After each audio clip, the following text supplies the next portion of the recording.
Rauhan tervehdys, hyvä kuulijani.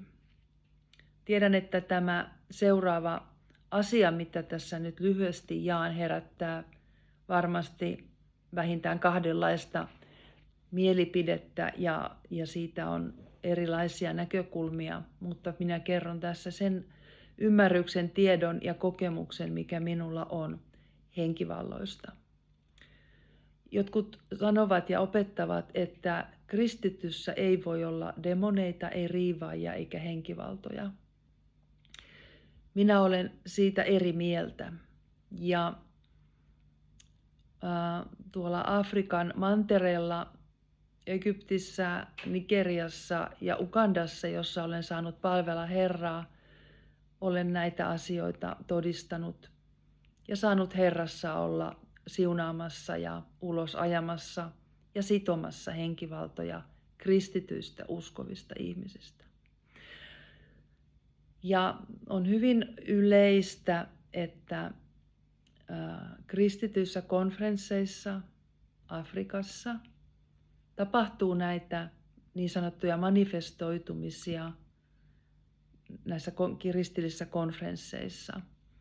Ja siitä jopa paikalliset ovat kertoneet minulle, että osa näistä heidän paikallisesta väestöstään käy pastorin luona, käy seurakunnassa, pyytää rukousta, mutta edelleen jotkut heistä käyvät edelleen myös noitatohtoreilla ja harrastavat okkultistisia menoja, koska he hakevat apua edelleen myös pimeyden voimilta, ymmärtämättä tai tahtomatta ymmärtää, että niistä tulee sanoutua irti. Ja Kristus Jeesus on hän, joka tämän ulosajamisen, henkivaltojen sitomisen tekee ihmisessä rukoilijoiden kautta tai että henkivallat ajetaan ulos.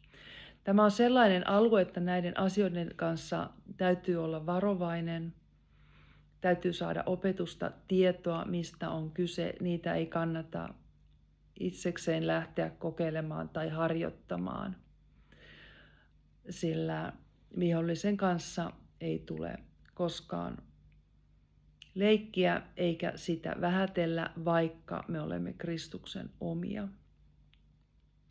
Mutta se, mitä haluan tässä todistaa sieltä viime matkaltani Ugandassa loppuvuonna 2025, kuuluu seuraavasti.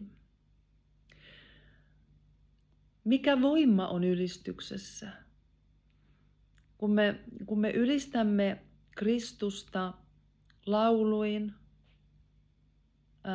soittimin, pyhässä hengessä, puhtaina ja totuudessa, niin siinä tämmöisessä ylistyksessä, laulussa, musiikissa on valtava pyhän hengen voima. Ja yksi esimerkki tuolta matkaltani on seuraavanlainen. Luokseni tuli nainen, joka oli kirottu, kristitty uskova.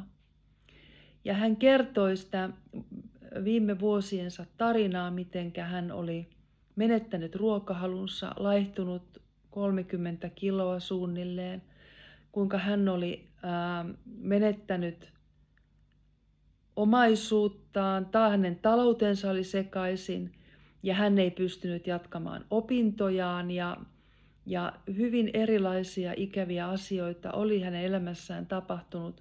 Ja hän sanoi, että häntä kirotaan, että hänellä on niin kuin kateellisia ihmisiä, häntä kirotaan. Ja hän pyysi rukousta. Ja meitä oli siinä 3 henkilöä, minun lisäkseni 2 muuta afrikkalaista pastoria.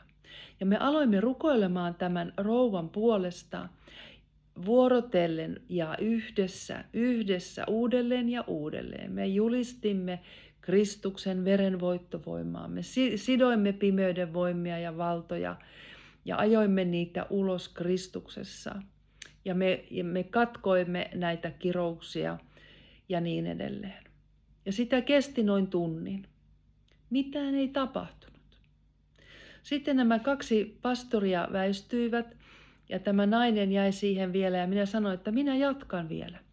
Ja minä jatkoin sitä rukousta ja mitään ei tapahtunut. sitten minä aloin laulamaan hengessä ylistyslaulua.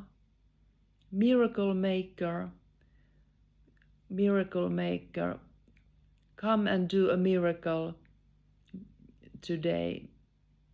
Tämmöistä gospel-laulua. Ja minä en kauaa sitä laulua laulanut, niin hän hätkähti ja sätkähti ja niin vihollisen voimat ja vallat väistyivät ja tämä nainen sai rauhan. Ja koska en ole ennemmin ymmärtänyt itse tämän ylistysmusiikin voimaa ja voitelua näissä asioissa, niin halusin jakaa sen nyt tässä. Ja muistetaan, että totisesti, että Herran Kristuksen veri suojaa meitä, mutta meidän tulee pysyä puhtaina ja tehdä parannus synneistämme ja varsinkin tietoisesta synnistä, että pysymme puhtaana. Hän puhdistaa ja niin kuin hän sanoo sanassaan, puhtaisiin astioihin hän vuodattaa pyhän henkensä. Olkaamme lujat ja rohkeat, rukoilkaamme toistemme puolesta. Ja Herra itse on meidän kuninkaamme. Hän on se, joka sitoo pimeyttä ja hän on se, joka päästää pimeyden otteesta. Mutta hän tarvitsee omiaan seuraajiaan näissäkin tehtävissä. Ole siunattu.